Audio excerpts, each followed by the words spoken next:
Na grande maioria das vezes que eu vou pregar na igreja, eu sempre começo o sermão com uma historinha de abertura que se conecta com o tema da noite. Mas hoje eu quero ir direto para a passagem bíblica, porque nós temos algumas páginas a mais no sermão de hoje. Então eu vou pedir para você abrir tua Bíblia no Evangelho de Mateus, capítulo 25.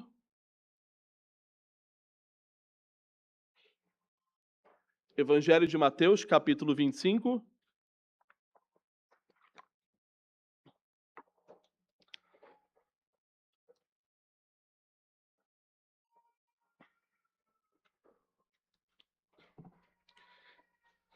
E assim que você localizar o capítulo 25, nós faremos a leitura do versículo 1 até o versículo 13.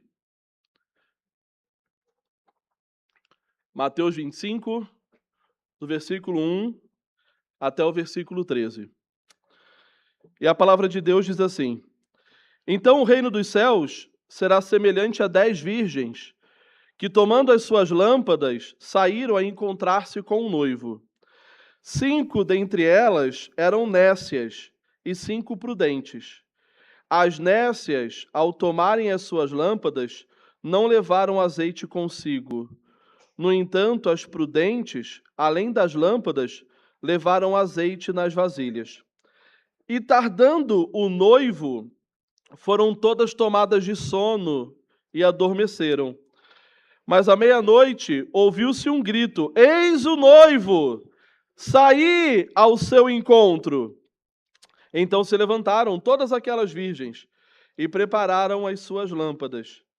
E as nécias disseram às prudentes: Dai-nos do vosso azeite, porque as nossas lâmpadas estão se apagando. Mas as prudentes responderam: Não, para que não nos falte a nós e a vós outras. Ide antes aos que vendem e comprai-o. E saindo elas para comprar, chegou o noivo. E as que estavam apercebidas entraram com ele para as bodas, e fechou-se a porta. Mais tarde, chegaram as virgens nécias, clamando: Senhor, Senhor, abre-nos a porta. Mas ele respondeu: Em verdade vos digo que não vos conheço. Vigiai, pois, porque não sabeis o dia nem a hora. Vamos orar? Pai querido, a tua palavra foi lida e te rogamos, Pai, que nessa noite a gente possa conhecer mais da tua verdade, revelada pela palavra. Que o teu Santo Espírito fale aos nossos corações nessa noite e que este texto pregado, Pai, possa edificar ainda mais a nossa fé, a nossa esperança na volta do nosso Senhor Jesus. É isso que te pedimos. Em nome de Jesus, amém. Meus irmãos, essa parábola, sempre achei ela tão interessante. E eu confesso para vocês que já faz aproximadamente, eu acho que deve fazer uns 4 a 5 meses que eu venho pregando as parábolas de Jesus, toda vez que a minha agenda é uma agenda de pregação na igreja. E eu confesso para vocês que se fazem 5 meses que eu prego as parábolas, faz 4 que eu falo para a Fernanda sobre essa parábola, que eu quero pregar essa parábola. Aprove o Senhor que fosse hoje. E eu quero começar explicando para os irmãos qual é o contexto em que Jesus conta essa parábola. Por que essa parábola é contada neste momento, no capítulo 25 de Mateus? Para quem ela é contada? Com qual objetivo? O que está acontecendo nesse momento para que Jesus contasse essa parábola? Primeira coisa importante para a gente saber sobre essa parábola é que ela foi contada para os discípulos. E nesse primeiro momento, essa informação pode parecer não tão importante assim, porque Jesus contava parábolas para várias pessoas. Mas eu quero que você guarde essa informação. Ela vai ser muito importante lá na frente. O público-alvo desta parábola não são ímpios, não são não convertidos, não são aqueles que negam Jesus. O público-alvo dessa parábola são os discípulos de Jesus. Ela não está isolada, essa parábola. Ela faz parte de um contexto do Evangelho de Mateus que a gente chama de o sermão escatológico de Jesus. O que significa o sermão escatológico, escatologia? Essa palavrinha que a gente abrasileirou, aportuguesou, ela vem do grego. A primeira parte, que é exatos, significa último. E logia, conhecimento. Então, escatologia, ou o escatológico, é o conhecimento das últimas coisas, ou dos últimos dias, ou dos últimos eventos, se a gente puder colocar assim. Então, quando a gente fala que essa parábola está dentro do sermão escatológico de Jesus, é porque ela está dentro de um sermão que Jesus vem contando para os discípulos sobre como seriam as últimas coisas, como seriam os últimos dias, como seria a sua volta, por exemplo. Esse é um sermão que começa no capítulo 24. Se você voltar no capítulo 24, no versículo 3, por exemplo, vai dizer assim: no Monte das Oliveiras achava-se Jesus assentado, quando se aproximaram dele os discípulos, em particular, e lhe pediram: dize-nos quando sucederão estas coisas, e que sinal haverá da tua vinda e da consumação do século. Por que eles fazem essa pergunta? Porque Jesus acabou de sair do templo e os discípulos, que ainda não haviam compreendido que o reino de Jesus não era um reino terreno, eles ainda achavam que Jesus, o grande Messias, filho de Davi, reivindicaria o trono terreno do rei e expulsaria o Império Romano daquelas terras. Eles ainda acreditavam naquilo. Eles falam assim para Jesus: olha que templo maravilhoso, Senhor, olha essas pedras. É como se eles estivessem dizendo assim: não dá para aproveitar nada. A gente está entendendo certo? O Senhor vem dizendo para a gente que tudo isso aqui não serve para nada mesmo, mas olha que maravilha esse templo. E aí quando Jesus profere aquela sentença, que não ficará pedra sobre pedra. E aí Jesus se recolhe no Monte das Oliveiras, os discípulos o seguem, e aí eles não entendem o que Jesus quer dizer, e eles fazem o que parece ser uma pergunta, mas se você fizer uma leitura um pouco mais aguçada, você percebe que são 3 perguntas. Eles perguntam assim, no versículo 3 que eu li: dize-nos quando sucederão estas coisas, e que sinal haverá da tua vinda e da consumação dos séculos?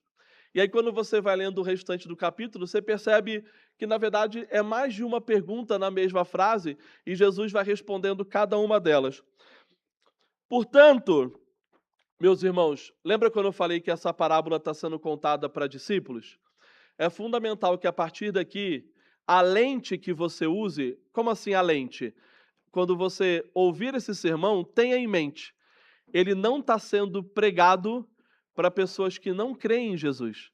Ele está sendo pregado para discípulos que professaram a sua fé no nosso Senhor Jesus. Então, a partir daqui, cada alerta que a gente ouvir sobre vigilância, perseverança, preparação, são direcionadas àqueles que têm a sua fé em Jesus. Segundo ponto do contexto dessa parábola é o tema central do sermão escatológico de Jesus. Como essa parábola não está isolada, a gente tem que analisá-la dentro desse sermão maior. E esse sermão maior tem um tema central. E o grande tema central desse sermão escatológico de Jesus, se nós pudéssemos resumir numa frase, é: estejam preparados para a volta do Senhor. E Jesus conta uma série de parábolas que todas significam a mesma coisa.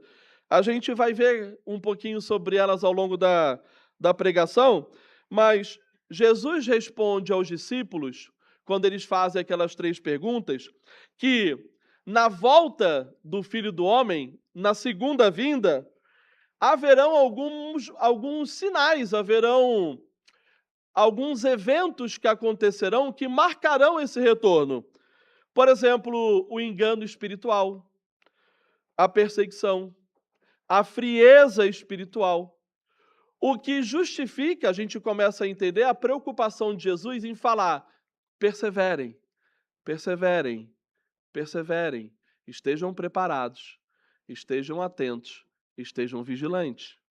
Por exemplo, Mateus 24:13, Jesus fala assim: aquele, porém, que perseverar até o fim, esse será salvo. Ou seja, a perseverança não é o que vai causar a salvação, mas ela é uma evidência da fé verdadeira. É isso que Jesus está dizendo. Não é que a perseverança nos salva, mas aqueles que perseveram, perseveraram porque tinham uma fé verdadeira. Um terceiro ponto do contexto dessa parábola é que Jesus ensina que a verdadeira fé, ela vai evidenciar algumas coisas. E uma dessas é a própria perseverança. Olha o alerta que ele faz no capítulo 24, no versículo 42. Ele diz assim, ó: vigiai, pois, porque não sabeis em que dia vem o vosso Senhor. No versículo 44 ele diz: por isso, ficai também vós apercebidos, porque a hora em que não cuidais, virá o Filho do Homem. Meus irmãos, vai ficando cada vez mais claro para a gente que a mensagem escatológica de Jesus, ou seja, a lição que ele tem para a gente sobre como serão os últimos dias, não passa por acomodação, não passa por vida fácil, não passa por ficar sossegado, não passa por um pensamento: nós já estamos garantidos. Claro que uma das nossas doutrinas da graça, dos nossos pilares da fé reformada, é a perseverança dos santos, uma vez salvos, salvos para sempre. Mas o que Jesus está dizendo é que, uma vez salvo, a evidência dessa salvação não é esse descanso imprudente, mas é um comportamento, uma forma de ver a vida vigilante, perseverante e preparado para a volta do Filho do Homem. Quarto ponto sobre o contexto dessa parábola. Jesus, ele vai usar as parábolas desse contexto para nos mostrar a diferença entre uma fé verdadeira e uma fé apenas externa, uma fé que aparenta ser verdadeira. Ele não vai fazer isso só nessa parábola das 10 virgens. Ele vai fazer isso antes, no capítulo 24, e ele vai fazer isso em cada uma das 4 parábolas que ele vai contar. E essa de hoje é uma delas. Por exemplo, ele faz isso quando ele compara o servo prudente e fiel com o servo mau. Está lá em Mateus 24, 45 a 51. Ele vai fazer isso nessa parábola de hoje, vamos estudar mais sobre ela. Ele fez isso quando ele falou sobre os servos fiéis e servo negligente, na parábola de Mateus 25, 14 a 30. Ele também fala sobre isso na parábola, no ensinamento sobre as ovelhas e os bodes, Mateus 25, 31 a 46. A gente vê um padrão se repetindo no sermão escatológico de Jesus. Qual é esse padrão? Ele sempre faz essa diferença entre quem tem uma fé verdadeira e quem tem uma fé aparente.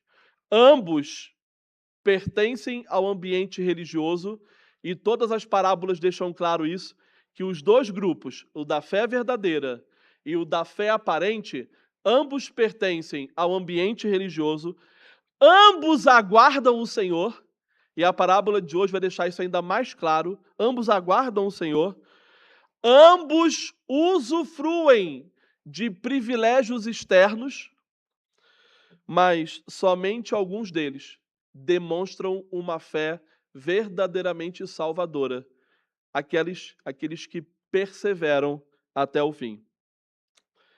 E é nesse contexto que a gente entra na parábola das 10 virgens. E aí eu preciso explicar para vocês qual é o pano de fundo dessa parábola. Porque a chave para a gente compreender ela é nós compreendermos como o casamento judaico funcionava. E ele é bem diferente de como o nosso casamento cristão funciona hoje. E Jesus utiliza esse pano de fundo do casamento judaico para nos exemplificar essa parábola. Ele usa esse contexto histórico, cultural, como pano de fundo da parábola. Exemplo, o casamento judaico, ele tinha 3 estágios. O primeiro estágio era conhecido como contrato formal. Era um compromisso que os pais do noivo e os pais da noiva selavam entre as famílias. Havia um segundo estágio. E no segundo estágio, havia uma cerimônia de noivado, por assim dizer. E isso acontecia na casa dos pais da noiva e na frente de testemunhas. E o noivo trazia presentes para a noiva. E no estágio 3, era quando o noivo ia embora, depois desse estágio 2, depois da festa de noivado, ele ia embora, e aí ele voltava depois de um tempo para buscar a noiva e levá-la até a sua casa para que o casamento acontecesse. Eu quero que você se atente nos 2 estágios, no segundo e no terceiro. Olha que interessante. O estágio 2, o noivo vem até a noiva, sela um compromisso com ela, na frente de testemunhas e traz presentes. Depois ele vai embora. No estágio 3, ele volta para buscar a noiva, leva a noiva embora com ele para morar onde ele construiu a casa para os 2. Magnífica essa metáfora, não? Se a gente for no livro de Cantares, vou pedir para você abrir lá no livro de Cantares, capítulo 3.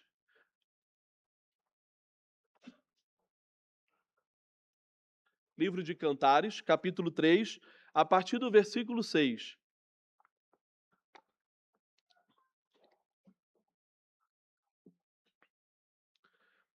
Livro de Cantares, capítulo 3, a partir do versículo 6. E eu vou ler do 6 ao 11. Diz assim, ó: Que é isso que sobe do deserto como colunas de fumaça, perfumado de mirra e de incenso, e de toda sorte de pós aromáticos do mercador? É a liteira de Salomão, 60 valentes estão ao redor dela, dos valentes de Israel. Todos sabem manejar a espada e são destros na guerra. Cada um leva a espada à cinta por causa dos temores noturnos.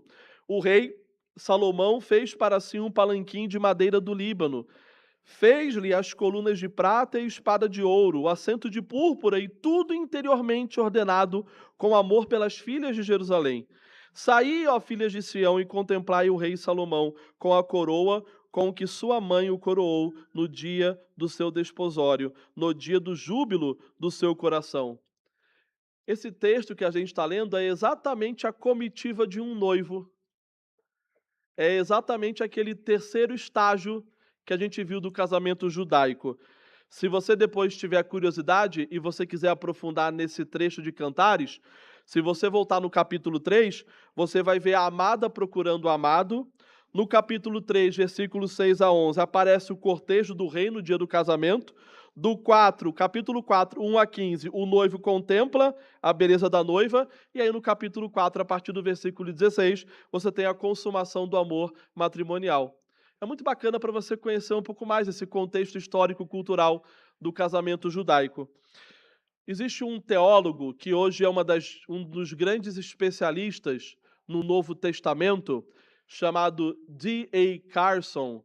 Recomendo que você depois, se tiver curiosidade de aprofundar o estudo, pesquise as obras dele.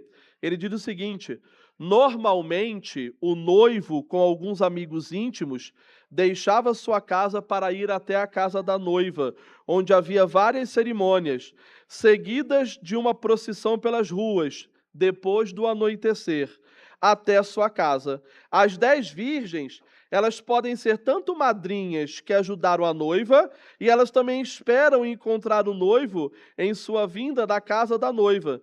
Esperava-se que todos na procissão carregassem a sua própria tocha. Aqueles Presta atenção. Aqueles sem uma tocha seriam assumidos como penetras ou até mesmo como bandidos. E as festividades, que poderiam durar vários dias, começariam formalmente na casa do noivo. Tem um salmo, que é o Salmo 45, que o tema central do salmo fala sobre a união do ungido de Deus com a sua noiva. E olha que interessante o Salmo 45, versículo 14. Diz assim, ó: em roupagens bordadas, conduzem-na perante o rei. As virgens, suas companheiras, que a seguem, serão trazidas à sua presença. Meus irmãos, até aqui é só para a gente entender que o pano de fundo dessa parábola é uma chave para a gente interpretar cada um dos versículos. E é nessa jornada que a gente vai agora. Eu vou alguns versículos com a igreja e a gente vai entendendo um pouquinho mais de cada passagem dessa parábola. No versículo 1, Jesus começa assim: então o reino dos céus será semelhante a 10 virgens que, tomando as suas lâmpadas, saíram a encontrar-se com o noivo. Alguns pontos importantes. As 10 virgens aqui, todas na parábola, parecem ter professado uma fé verdadeira. Elas sabem que o noivo vai chegar, as 10 estão aguardando o noivo, as 10 estão ali, vigilantes por aquela promessa. Externamente, as 10 são inconfundíveis. Tanto que a parábola começa dizendo que são 10 virgens. Quando você olha de fora, são 10 e todas são virgens. E não há uma explicação alegórica para o número 10. Eu sei que a Bíblia ela vai usar vários números diferentes para situações diferentes. Mas a gente não deve tentar buscar alegorizar esse número 10. Por que são 10? Porque são 10. É a única coisa que nós sabemos. Deus escolheu falar de 10. Não há uma explicação mais profunda para isso, segundo a maioria dos teólogos mais respeitáveis. No versículo 2, diz assim, ó: 5 dentre elas eram nécias e 5 prudentes. E aqui a gente começa a entender aonde Jesus quer chegar com essa parábola. Ele está sempre nos alertando que no meio religioso existem 2 grupos de pessoas diferentes. E eu quero voltar naquele alerta. Essa parábola está sendo pregada para discípulos de Jesus. Ou seja, existem 2 grupos que, se você olhar de fora, eles não têm diferença. Não é possível distinguir as 5 virgens nécias ou imprudentes ou loucas, dependendo da sua tradução, a palavra pode mudar. Não é possível distinguir as virgens imprudentes das prudentes ou sensatas quando você olha de fora. O externo é igual. É a mesma coisa que Jesus faz ao longo do Evangelho de Mateus em outras passagens. Vocês querem ver? Eu não vou ler os versículos, mas se você quiser anotar para verificar depois, Mateus 7, Jesus faz a diferença entre 2 grupos de pessoas que sairiam do meio religioso. Aquele grupo que lá no último dia vai falar: Senhor, Senhor, fizemos tudo em teu nome. Versus aqueles que de fato fazem a vontade do Pai. Depois tem um outro grupo, que é o trigo e o joio. Ambos crescem juntos, no mesmo lugar, durante todo o tempo, para só na colheita haver a separação. Lembra dos peixes bons e dos peixes ruins da pesca? O servo fiel e prudente, o servo mau, e como eu falei antes, as ovelhas e os bodes. Ou seja, quando Jesus separa os 2 grupos de virgens, 5 imprudentes e 5 prudentes, ele está mais uma vez nos dizendo: dentro do ambiente religioso haverão 2 grupos. E quando você olhar de fora, não é possível distinguir quem é de qual grupo e quem faz parte do outro. Não é possível num primeiro momento. No versículo 3, a parábola diz: as nécias, ao tomarem as suas lâmpadas, não levaram azeite consigo. Versículo 4. No entanto, as prudentes, além das lâmpadas, levaram azeite nas vasilhas. E à medida que a parábola vai avançando, vai ficando cada vez mais claro para a gente quando a parábola chama as 5 virgens de nécias ou imprudentes, qual é o motivo da imprudência delas? O que faz elas serem diferentes daquelas outras 5 virgens que são chamadas de prudentes? Ou seja, cada vez fica mais claro uma expressão que a gente viu lá no começo: a falta de vigilância, a falta de perseverança, a falta de preparo. O comentarista do Novo Testamento, cujo comentário foi publicado pela nossa casa publicadora, Cultura Cristã, chama William Hendricks, também outro grande especialista no Novo Testamento, que, se você quiser aprofundar o estudo, recomendo para você. O livro é da nossa própria editora. Quando ele comenta essa passagem, olha que interessante o que ele fala sobre as 5 virgens imprudentes. Portanto, a insensatez das 5 virgens consistia na inteira ausência de preparo pessoal, não havendo trazido nenhum óleo em suas lâmpadas. Eram descuidadas, eram imprevidentes, culpadas de imperdoável e insensível negligência, míopes, desatentas. No versículo 5, a parábola continua. E tardando o noivo, foram todas tomadas de sono e adormeceram. Elas dormiram porque a espera foi longa e cansativa. Essas comitivas, elas aconteciam ao anoitecer, mas ninguém sabia quando o noivo ia chegar. Não é igual nos dias de hoje, que o noivo coloca a rota no Waze, compartilha com a gente, e a gente sabe exatamente o tempo de engarrafamento que vai pegar chegando na Bandeirantes, e aí tá tudo bem. Não era assim. Ninguém sabia a hora que o noivo ia chegar. O que todos sabiam é que eles deviam ficar vigilantes. E como a espera foi longa, elas adormeceram. A demora do noivo, a expectativa, a ansiedade produz desgaste naquelas 10 virgens. E as 10 adormecem, tanto as virgens prudentes quanto as imprudentes ou insensatas, as nécias. No versículo 6 diz: mas à meia-noite ouviu-se um grito: eis o noivo, saí ao seu encontro. Vocês podem perceber que a parábola não deixa claro para a gente quem fez o grito, mas era comum naquela época alguém ficar na estrada de olho para ver se a comitiva estava chegando, e essa pessoa, esse rapaz, esse jovem, era responsável por vir gritando para avisar a todos, né? E é interessante quando a gente tenta pensar que ao longo da história da volta de Jesus, que nós aguardamos com tanta esperança e ansiedade, algumas pessoas tentaram fazer exatamente isso aqui, marcar a data, né? E gritar para todo mundo que estava para acontecer. Todos se enganaram, e quantas vezes mais tentarem, todos se enganarão, certo?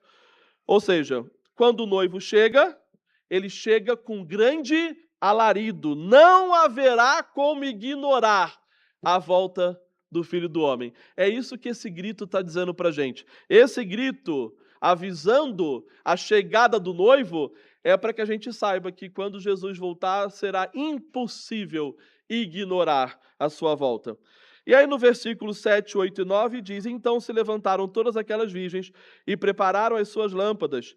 E as nécias disseram às prudentes: dai-nos do vosso azeite, porque as nossas lâmpadas estão se apagando. Mas as prudentes responderam: não, para que não falte a nós e a vós outras. Ide antes aos que vende e comprai-o. A resposta das virgens prudentes, ela não deve ser vista como má vontade delas.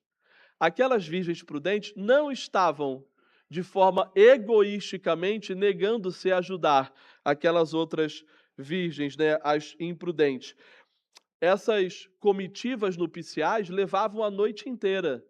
E não podia faltar azeite, o óleo não podia acabar. Lembra lá atrás que aqueles que não tinham uma tocha, uma luz, eram considerados penetras ou bandidos.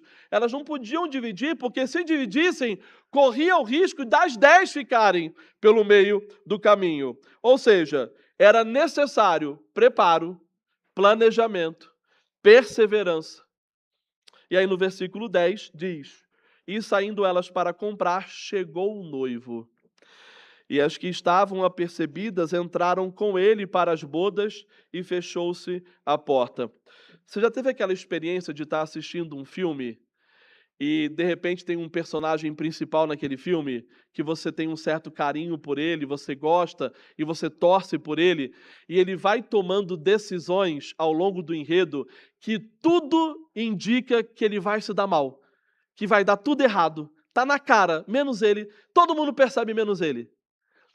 Não, não parece algo assim? A gente está percebendo o que vai acontecer. A gente chega a ser palpável a realidade que aquelas 5 virgens imprudentes se colocaram. E cabe a nós apenas ler e aprender com o que elas fizeram. A gente não consegue ajudar daqui, a gente só se comove, né? E é interessante que a partir daqui, a parábola, ela começa a deixar de ser uma parábola e ela começa a se aproximar muito do que é a nossa realidade enquanto cristãos. No versículo 11, diz: Mais tarde chegaram as virgens nécias, clamando: Senhor, Senhor, abre-nos a porta. Versículo 12: Mas ele respondeu: Em verdade vos digo que não vos conheço. A parábola se encerra aqui. E aqui entra um ponto importante. A gente não pode pensar que cabe a nós fazermos alguma coisa pelo nosso próprio mérito pessoal para que a gente possa entrar na festa do noivo. Eu não quero que vocês saiam daqui com essa impressão de que as noivas, de que as virgens imprudentes não entraram na festa do noivo porque elas tinham que ter feito alguma coisa que elas não fizeram, que foi pelo mérito pessoal delas. Não foi. E o final da parábola nos mostra que não foi esse o motivo. É quando Jesus diz: Em verdade vos digo que não vos conheço. Ali o noivo personificado, Jesus, o nosso Senhor, não diz que elas não podem entrar porque elas não tinham óleo. Não diz que elas não podem entrar porque elas chegaram atrasadas. Não diz que elas não podem entrar porque elas foram imprudentes. Diz que elas não podem entrar porque ele não as conhecia. E ao longo da pregação, a gente vai entender como as duas coisas se relacionam. A imprudência delas com Jesus não as conhecê-las. As 5 virgens imprudentes não foram rejeitadas simplesmente porque chegaram tarde. Na verdade, elas chegaram tarde porque nunca se prepararam de verdade. Nunca tiveram um relacionamento real com aquela esperança da chegada do noivo, aquela promessa que foi dada a elas. A porta se fechou porque naquele momento uma realidade que já existia foi constatada. O Senhor não conhecia aquelas 5. Olha que interessante esse versículo de Mateus 7, 21 a 23. Nem todo o que me diz Senhor, Senhor entrará no reino dos céus, mas aquele que faz a vontade do meu Pai que está nos céus. Veja bem, Jesus faz uma distinção aqui. Não é porque chamamos ele de Senhor, Senhor que entraremos. Lembra? Essa profissão de fé, ela pode ser só uma profissão de fé externa. A gente não sabe o que está no coração de cada um. E como que a gente sabe que essa profissão de fé externa é verdadeira? Porque se ela for verdadeira, ela vai ser evidenciada nessa parte. Devemos fazer a vontade do Pai. Ou seja, as minhas boas obras evidenciam uma fé verdadeira.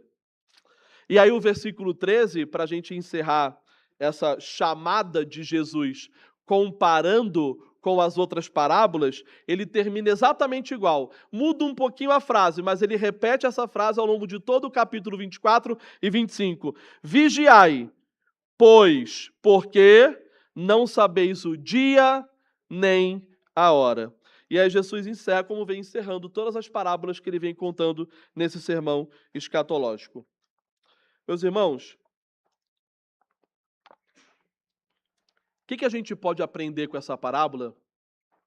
para a nossa vida de hoje, como igreja, como cristãos, como crentes, como discípulos de Jesus, já que essa parábola foi pregada para esse público, aqueles que professaram a fé em Jesus, aqueles que seguiam Jesus.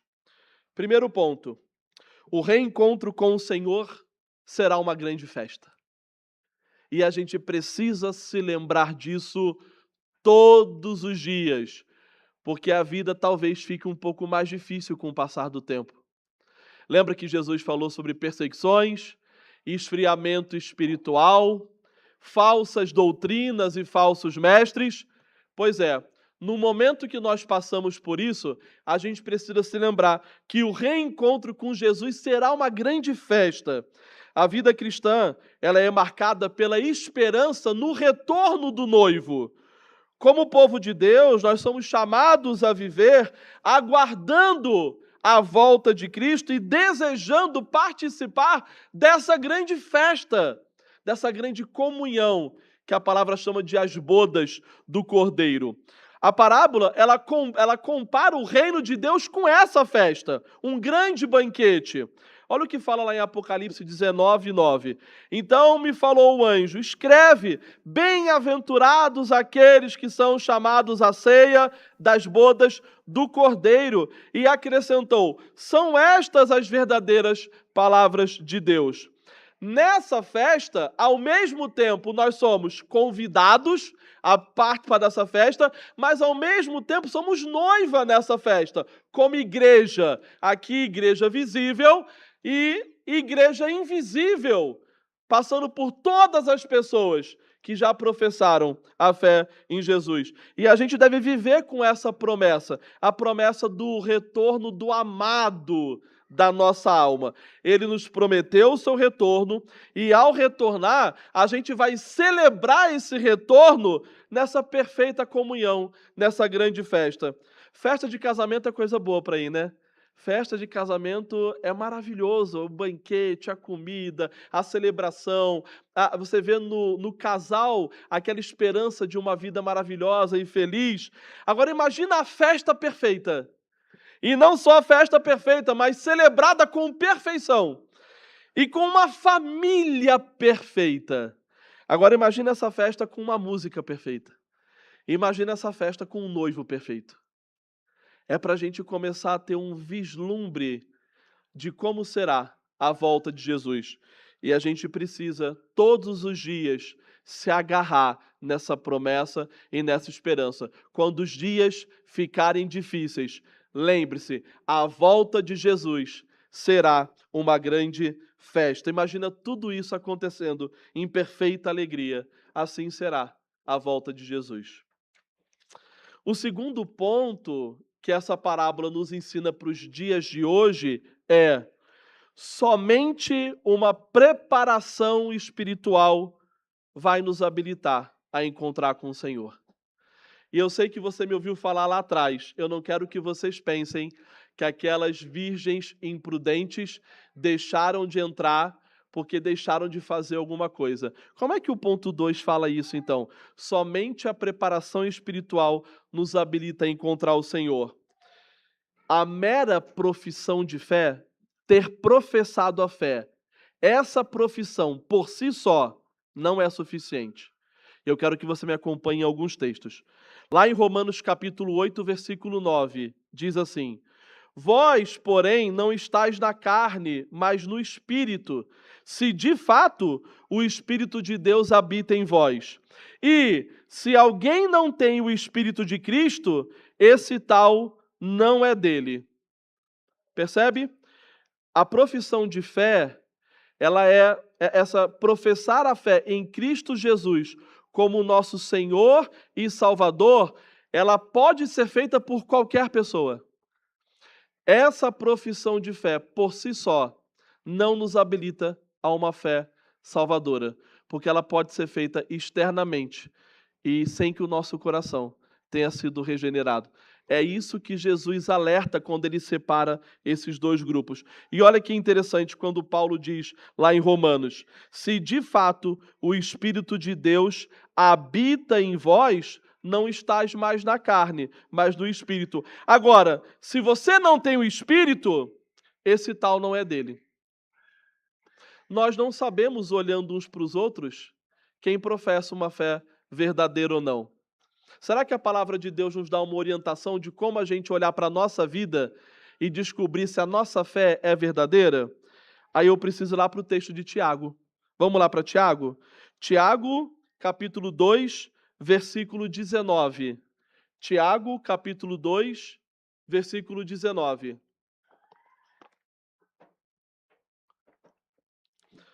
Tiago 2, 19, a palavra de Deus diz assim: crês tu que Deus é um só? Fazes bem. Até os demônios creem e tremem. E esse é um alerta para a gente, porque crer é parte desse processo. Só que o que vai evidenciar a nossa fé verdadeira está na continuação do texto, lá no versículo 26. Olha o que diz no versículo 26. Porque assim como o corpo sem espírito é morto, assim também a fé sem obras é morta. Logo, meus irmãos, quando nós professamos uma fé em Jesus, para que essa fé evidencie ser uma fé verdadeira, a nossa vida precisa evidenciar obras verdadeiras. E é exatamente isso que a vida daquelas 5 virgens insensatas evidenciava: uma vida sem uma fé verdadeira. Por isso que elas não se prepararam. Toda a fé professada em Jesus precisa ser evidenciada por uma vida transformada. Na parábola, a evidência de quais virgens pertenciam de fato a Jesus passa por isso, quer ver? Ambas são chamadas de virgens, ambas pertencem ao grupo, ambas são ao encontro do noivo, ambas participam do cortejo, ambas levam lâmpadas, externamente são indistinguíveis, ambas experimentam atraso, ambas dormem, ambas desejam ver o noivo, todas elas externamente evidenciam isso. Mas o que separa um grupo da outra é que a fé verdadeira produz uma vida transformada. Somente um dos grupos, somente 5 delas, se prepararam de fato para a volta do noivo. Essa era a grande diferença entre as duas. O que o nosso Senhor Jesus está dizendo, até que o tempo todo para a gente, nessas 4 parábolas, para nós como igreja, é: vocês professaram uma fé em mim? Então estejam preparados. Vivam vigilantes, pois o dia e a hora ninguém sabe. E aí nós entramos no terceiro ponto, para a gente aprender com essa parábola. Terceiro e último ponto. Nós, se professamos uma fé em Jesus, e se essa fé é verdadeira, nós devemos viver em permanente vigilância. Se você professou uma fé verdadeira em Jesus, meu irmão, e se essa fé é verdadeira, ela tem que produzir obras verdadeiras. Sabe o que significa isso?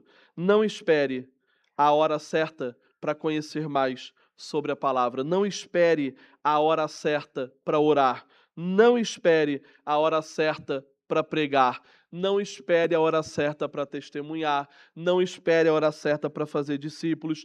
Não espere a hora certa para seguir os mandamentos de Deus. Jesus está dizendo a todo momento: não esperem, não esperem, não esperem. Vigiem agora, se preparem agora, perseverem agora. Recapitulando as palavras do versículo 13 do capítulo 25. Vigiai, pois, porque não sabeis o dia nem a hora. Ele não está dizendo assim para a gente: descansem, porque vocês já são salvos. Ele não está dizendo para a gente: aguardem, porque vocês já são salvos. Esperem, porque vocês já são salvos. Sossega, porque vocês já são salvos. Ele não está dizendo isso. Ele está dizendo para a gente: vigiem. Se vocês realmente creem que eu vou voltar, se vocês realmente acreditam que eu sou o Senhor da vida de vocês e voltarei para buscar vocês, vigiem e perseverem na fé. Para a gente concluir, existe uma verdade maravilhosa que precisa nos acompanhar ao sairmos daqui. a nossa vigilância, ela não deve competir com a soberania de Deus. A nossa vigilância é fruto da soberania de Deus. Nós não permanecemos preparados porque nós somos suficientemente fortes ou disciplinados, mas porque o Deus que nos chamou é o mesmo Deus que nos sustenta. Então, se você perseverar na fé, não é mérito seu, é Deus que te sustenta. Se você ora, não é mérito seu, é Deus que te sustenta. Se você segue os mandamentos, não se orgulhe por isso, é Deus que te sustenta. A gente não deve viver nos dois extremos. A gente não pode nem viver ansioso, confiando no nosso próprio mérito, mas também a gente não deve esperar passivamente Jesus voltar como se não tivesse nada para nós fazermos.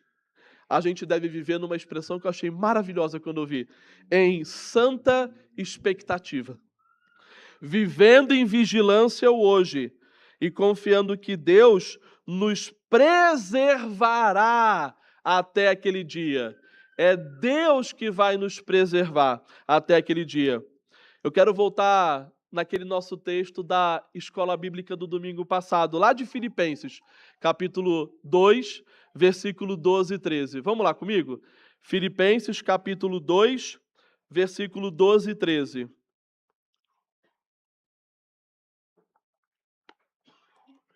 Porque esse versículo, ele expressa duas verdades maravilhosas sobre Deus. Lá Paulo diz assim: assim, pois, amados meus, como sempre obedecestes, não só na minha presença, porém muito mais agora na minha ausência, desenvolvei a vossa salvação com temor e tremor, porque Deus é quem efetua vós tanto querer como realizar, segundo a sua boa vontade. Nós não podemos ler esse texto sem compreender que ele expressa duas verdades ao mesmo tempo. E eu quero separar o versículo para a gente poder entender. Ele tem duas partes. A primeira parte, ela vai terminar dizendo: desenvolvei a vossa salvação com temor e tremor. Essa é a primeira parte do texto. E ela expressa uma verdade sobre Deus. E a segunda parte termina assim: porque Deus é quem efetua em vós tanto querer como realizar, segundo a sua boa vontade. E aqui está expressada uma segunda verdade sobre Deus. Vocês percebem que o que une a primeira verdade com a segunda é uma palavrinha em português traduzida para porquê. Percebe? Termina a primeira parte e a segunda começa assim, ó. Porquê? O que esse porquê aqui significa? Em português, a gente não consegue, às vezes, entender completamente. Mas se você vai no texto original, essa expressão em grego significa gar. E gar é uma conjunção causal. Sabe o que significa isso? É que o que esse versículo está dizendo é que a causa da primeira verdade está na segunda. E as duas coexistem simultaneamente. Logo, o versículo nos diz assim: Paulo nos apresenta que a obra de Deus, como razão pela qual os cristãos devem empenhar-se com diligência na vida e na santificação. É a obra de Deus que faz a gente se empenhar na nossa santificação. Deus não nos preserva para que a gente seja passivo e nem nos manda perseverar sozinhos.